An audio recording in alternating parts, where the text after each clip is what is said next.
Morning. So far, so good. Buhay pa naman si Demon. Problem yung sobrang payat niya. And may magaling na ginawa si teacher kasi nung pumunta kami dun sa clinic na free consultation. Sakay ka pa? Ha? Sakay ka pa? Ha? Sakay ka? Okay. Nung pumunta kami dun sa clinic na free consultation, ang unang sinabi sa amin is, dinala ko yung si Demon doon. Sabi doon, itetest daw siya for parvo and distemper. 1,350 yung test sa parvo. Distemper is 950. So gagastos kami ng 2,000 plus 2,003. Ngayon, tinawagan ko si teacher. Sabi ko, bubuhayin pa ba natin to? Kasi sabi ko, masyadong tayong malaking nagagastos dito eh. Sabi niya, tapos sinabi ko yung amount nagagastos and test pa lang. Ang sagot niya, ganyan din kay apa yung isa naming aso na nagkaganyan dati. Hindi na natin tinest since yung symptom is nandoon. Igamutin na lang ng diretso kasi na distemper pala yung isa naming aso. So hindi ko ma-explain. Si teacher magaling mo-explain sa ganyan eh. So hinansple ko, inabot ko yung phone dun sa staff. And then nag-agree sila, sabi niya. Kasi gagamitin natin, kaya lang unahin natin parvo. So pinauwi kami worth 750 na gamot pang parvo. May probiotics, may erit parang antibiotic, ganyan. Bibili pala ako ng ngayon, ng dextrose powder. So mga ganun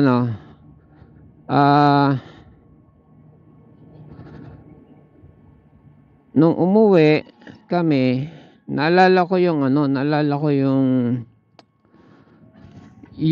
tanong nung Dr. Mahal, yung doktor na businessman. Sabi niya, umuubo ba o nagpeplema ba ng ng suka? At that time wala pa, pero ngayon meron na. So yun kasi symptom ng distemper. So meron pa siyang distemper. Yun, so mamaya babalik kami doon pag uwian ni teacher, pag sundo ko. Paano ng distemper? Papa-reset ang distemper. Sabi bili kami doon. Ngayon, blame ko sa kanya dahil hindi siya makain pang ilang araw na. Kailangan na niyang masweruhan. Kailangan niya nang malagyan ng swero. Sobrang payat niya na. Kaawa siya. Doon ako naaawa mamatay na kung mamatay kasi maghihirap pa na. Kita mo yung dalawang si MK tsaka si N.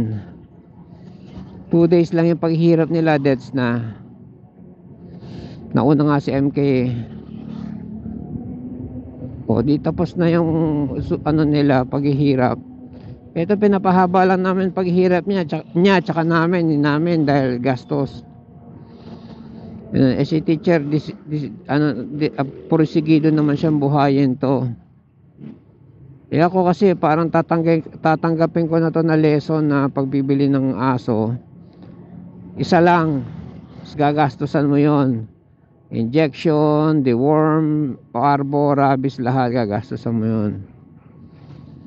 At right there and then, pagkabili mo, banat kagad. Hindi mo naantay yung lumala, dala kagad sa vet. Sabagay yung vet na clinic na na-discover ko, libre naman yung consultation, di ba? So may lesson na. Yung lesson lang din lang. Ito kasi naghihirap kami, ginagamot namin. Pero mo,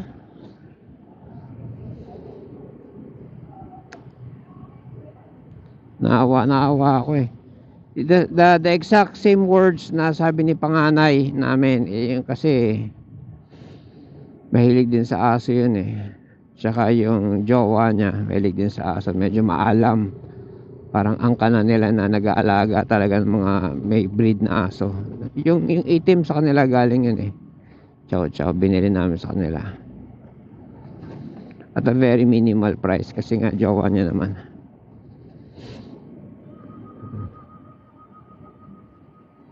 Binili namin 3.5 half bred chow chow na na black. Yan, na medium size. Medium ba yun?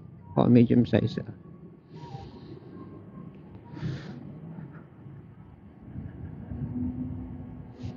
Ngayon bibili ako ng ng dextrose powder na pang tao. Kasi sa kanila pala meron din silang tindang dextrose powder. Pwede pala bumili, baka mas mura pag sa tawag nito sa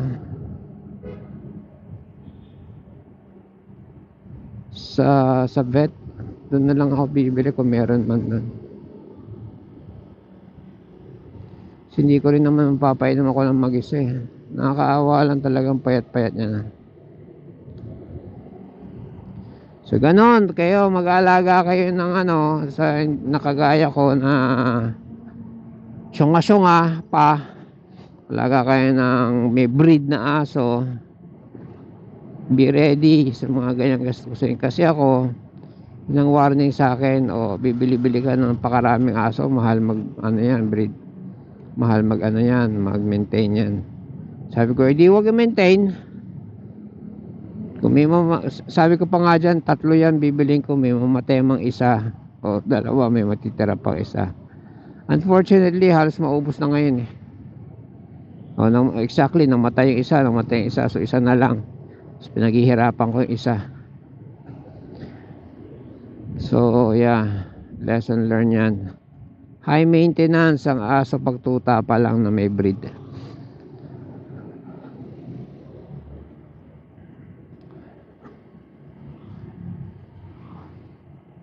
Meron kaming neighbor na anak na may-ari ng, wala pa nga balita sa kanya eh.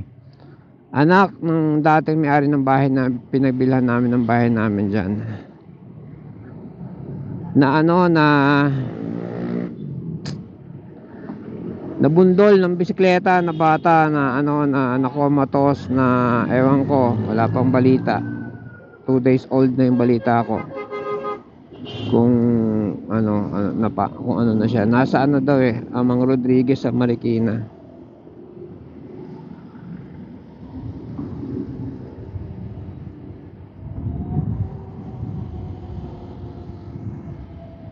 Liwanag na. Nanghali na kami kasi nga 3 times a day yung gamot. 3 times, once tsaka twice. So inuna namin ngayon yung dalawang isang twice tsaka isang 3 times.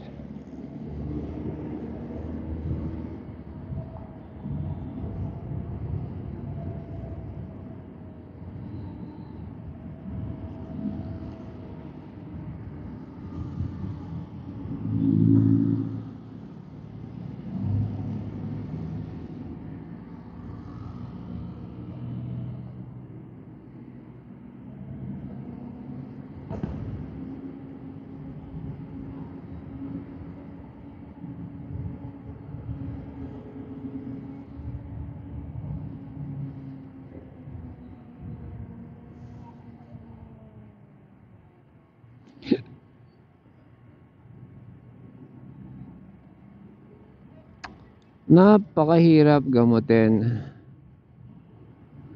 Kawa.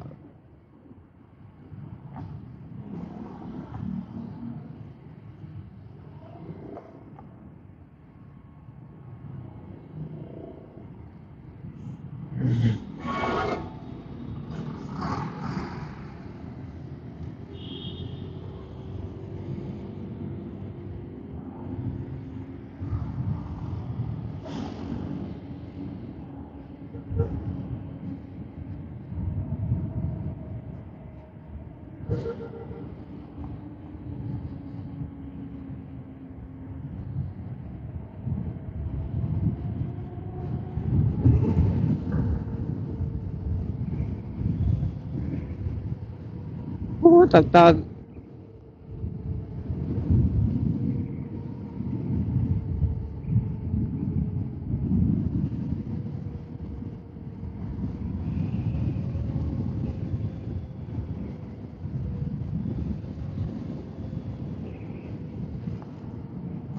Tagtag.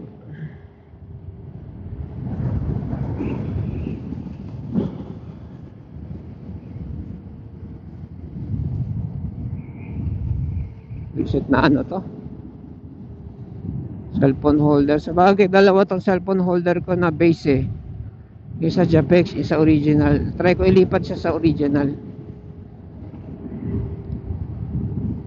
Baka kaya nagaganito. Kahit anong higpit ko, ganyan pa rin siya. Lipat natin. Sunod mamaya pag uwi ko.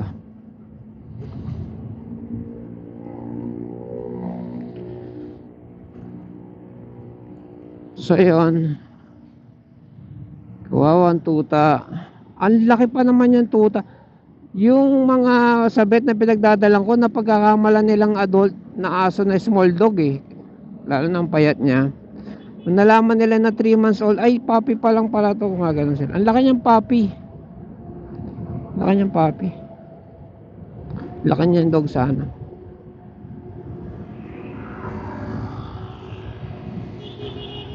Meron kaming adult na dog. Hindi pala na-injectionan yun. Adult na, ilang taon na sa amin. Tinamaan pa rin. Kung ano man yung sakit na tumama sa kanya, parvo, kung ano man. Bigla naghingalo. Naghingalo na. Sabi ko, pag pinadoktor pa to, gagastos pa kami nito. Ang tagal niya naghihingalo, nakahiga na lang. Doon na sumusuka, doon na ano. Sabi, hindi ko na patatagal yung paghihirap nito. Nagukay na ako sa likod. Nakakaawa naman, paputukan. Sabi ko, ilaliman ko na lang yung lilibingan niya, tapos tatabunan ko na lang para natural ano na lang, asphyxia na lang. Nung nilibing ko siya, mababaw pa rin pala yung libing ko. Kasi after a week or so, lumobo yung ano, lupa. Lumobo yung lupa. So that explains why at least 6 feet ang lalim ng libing ng tao. Lalaliman mo ng husto. Kasi kung hindi enough yung lalim niya, lolobo lang yung ano, lolobo lang yung ground. Lilitaw, parang magiging zombie yung ano, tataas yung katawan. Lilitaw yung kamay, yung paa, gano'n. Teka.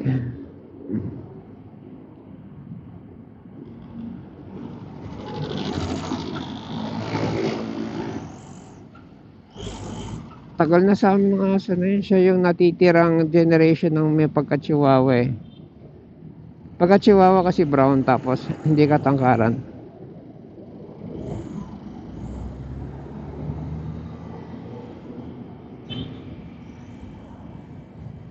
Nakakatuwa magkaroon ng aso kasi bibigyan kanya ng unconditional love. Basta ikaw yung amo, ikaw nagpapakain, ganyan.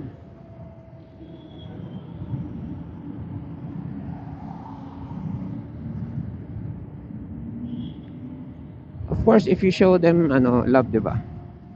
Additional love, tsaka yung loyalty. Sundan ka kahit saan ka nandoon, matulog ka, maligo ka, kakatakin sa banyo.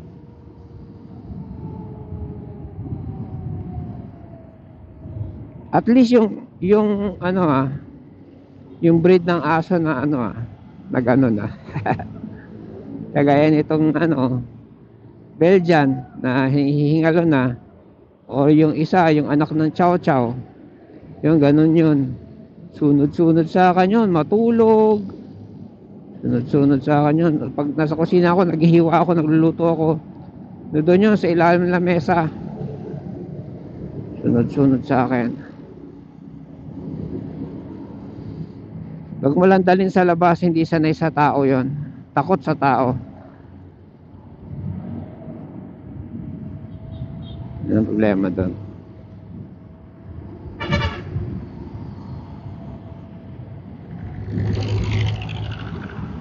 Halo siya ng chow chow tsaka yung nanay niya kasi may halo eh. So one port na siya.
Meron kayong mga breed na aso na ano, alagang aso na may alam kayo na hindi ko alam, ano ba ang dapat gawin namin dyan?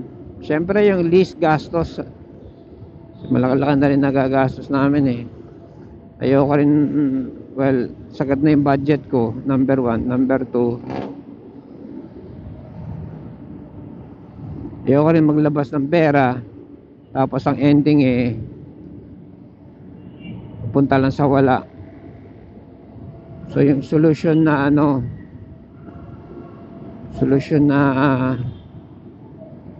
very minimal, zero to minimal gastos, yun. Ano magandang gawin dyan?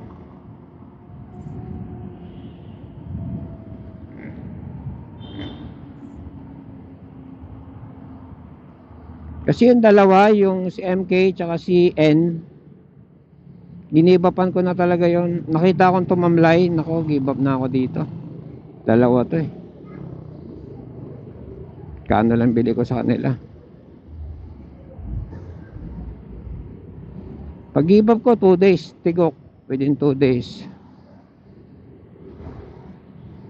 Etong natitira, sinubukan namin. Hindi, actually kinonsult ko si teacher kahapon pa lang.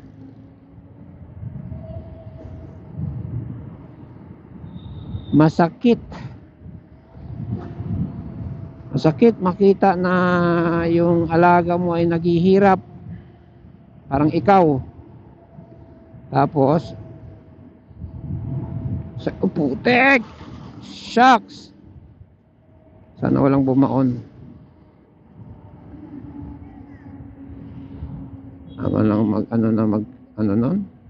Walis kaninong bintana naman niya.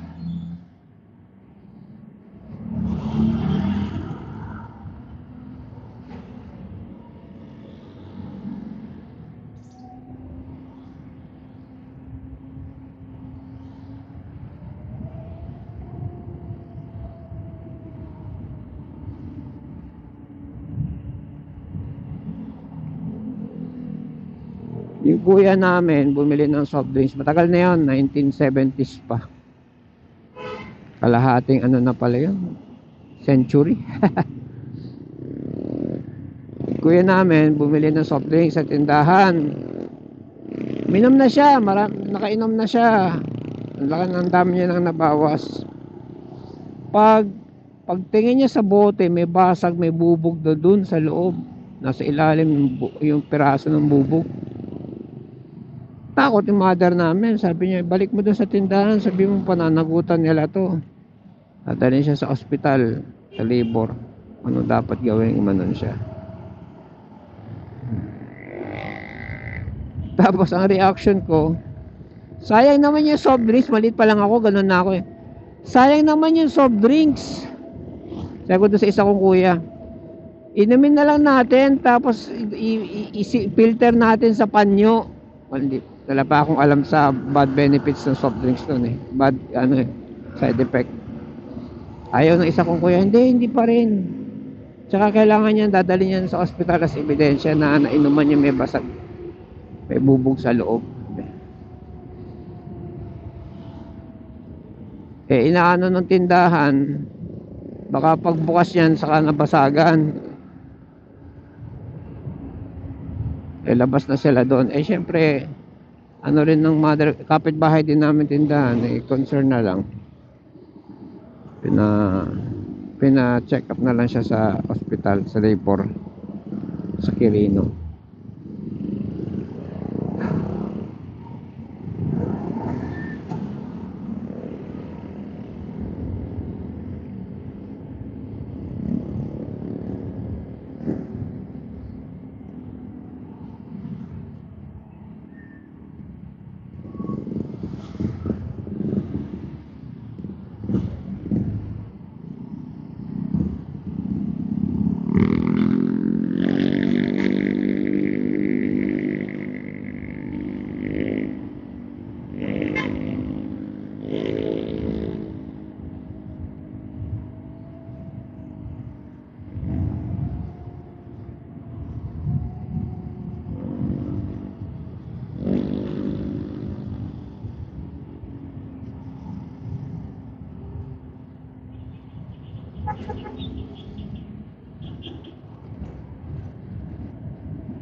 Putek.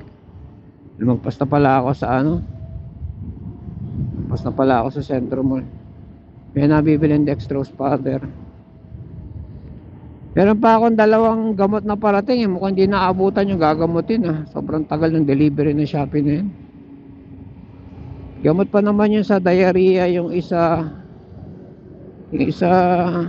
gamot sa garapata, saka sa bulate.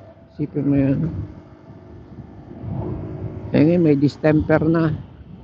Gusto ko pa nga umorder sana ng pang distemper, kaya lang wag na, doon na lang diretso sa clinic mamaya.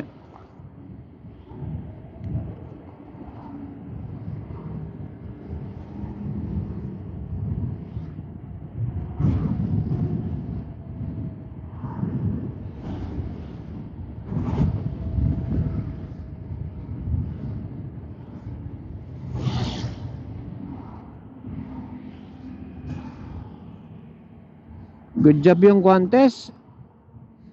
Ginawa ko dito sa Guantes ko, bumili ako sa Shopee ng pares ng Velcro. Siyempre pares ng Velcro tape. Tapos dinala ko dun sa magiting na nagtatahi sa Marikina. Nakabisikleta lang siya tatahi sa Marikina. All around repair siya. Payong, sapatos, bag, ganyan. So pinapalitan ko sa kanya. Sabi ko, palitan mo nga yung nito, yung Velcro tape. Inabot ko sa kanya yung naggupit ako ng kasukat ng Velcro tape. Ganun.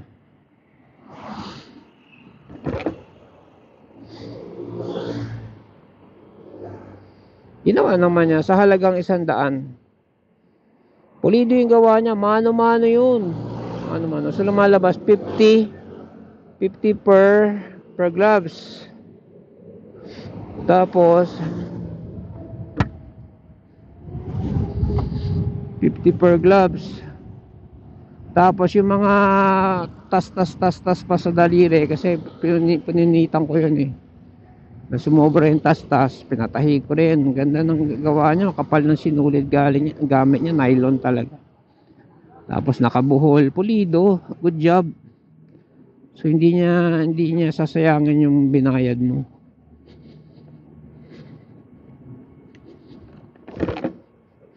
Sabi ni teacher, itong mga aso, askal, hindi naman itong mga to, pero meron kasing mamamatay na askal na tumatay doon sa harap namin. Ngayon ako, may option ako, pwede ko iwas-was doon sa kanal o dakutin ko doon sa loob. May ipunan kasi ako ng pupo doon sa loob ng aso. Kasako yon. Sabi ni teacher, bakit mo kasi pa pinasok-pasok yung tayo ng aso na yun, mamamatay na yun. Sabi niya ganon.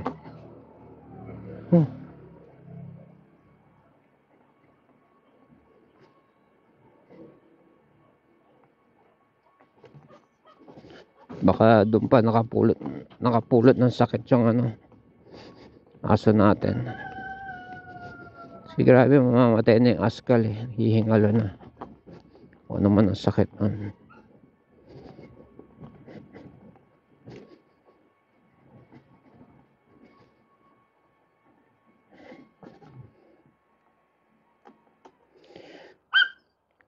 Silipin niyo yung silipin niyo yung itsura ni Demon.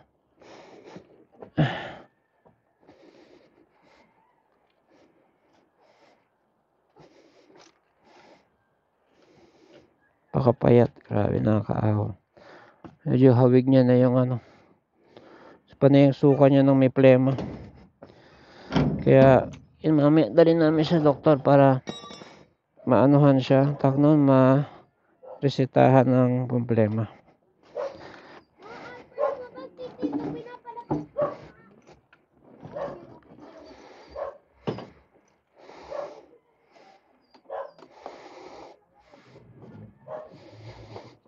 Siya. Ayan. Kanyang plema. Nakakaawa. Tinali namin kasi nagkakalat kung saan-saan Para isang lugar na lang yung lilinisan. Lilinisan ko pa pala yung pinagtulugan niya. Ayun. There's hope, right? So yeah, I'll keep you updated. Bye.